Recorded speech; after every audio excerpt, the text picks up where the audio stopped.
श्री कृष्ण दोस्तों, आज हम आपके लिए लाए हैं विनायकी चतुर्थी की व्रत कथा।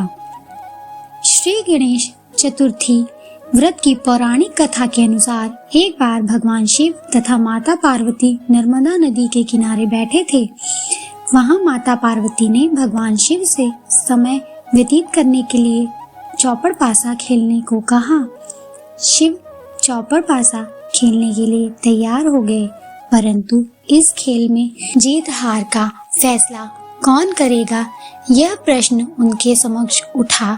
तो भगवान शिव ने कुछ तिनके एकत्रित कर उसका एक पुतला बनाकर उसकी प्राण प्रतिष्ठा कर दी और पुतले से कहा, बेटा हम चौपड़ पासा खेलना चाहते हैं, परंतु हमारी हार जीत का फैसला करने वाला कोई नहीं है, इसलिए तुम बताना कि हम दोनों में से कौन हारा और कौन जीता। बाद भगवान शिव और माता पार्वती का चौपड़ खेल शुरू हो गया। यह खेल 3 बार खेला गया और संयोग से तीनों बार माता पार्वती ही जीत गईं। खेल समाप्त होने के बाद बालक से हार जीत का फैसला करने को कहा गया, तो उस बालक ने महादेव को विजयी बताया। यह सुन माता पार्वती क्रोधित हो गईं और क्रोध में उन्होंने बालक को लंगड़ा होने, कीचड़ में पड़े रहने का श्राप दे दिया।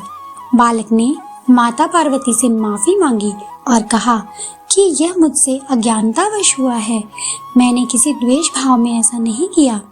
बालक द्वारा क्षमा मांगने पर माता ने कहा, यहाँ गणेश पूजन के लिए नाग कन्याएं आएंगी, उनके कहे अनुसार तुम गणेश व्रत करो, ऐसा करने से तुम मुझे प्राप्त करोगे। यह कहकर माता पार्वती शिव के साथ कैलाश पर्वत चली गईं। 1 वर्ष बाद उस स्थान पर नाग कन्याएं आईं। तब नाग कन्याओं से श्री गणेश के व्रत की विधि मालूम करने पर उस बालक ने 21 दिन लगातार गणेश जी का व्रत किया।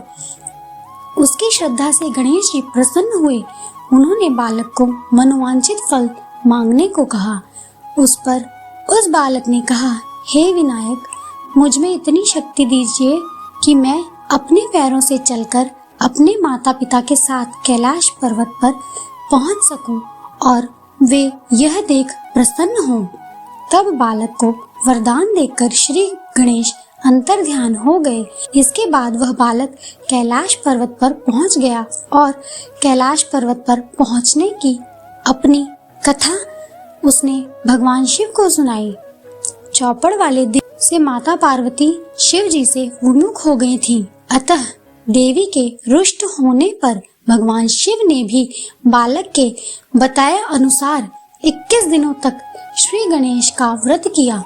इस व्रत के प्रभाव से माता पार्वती के मन से भगवान शिव के लिए जो नाराजगी थी वह समाप्त हो गई। तब यह व्रत विधि भगवान शंकर ने माता पार्वती को बताई।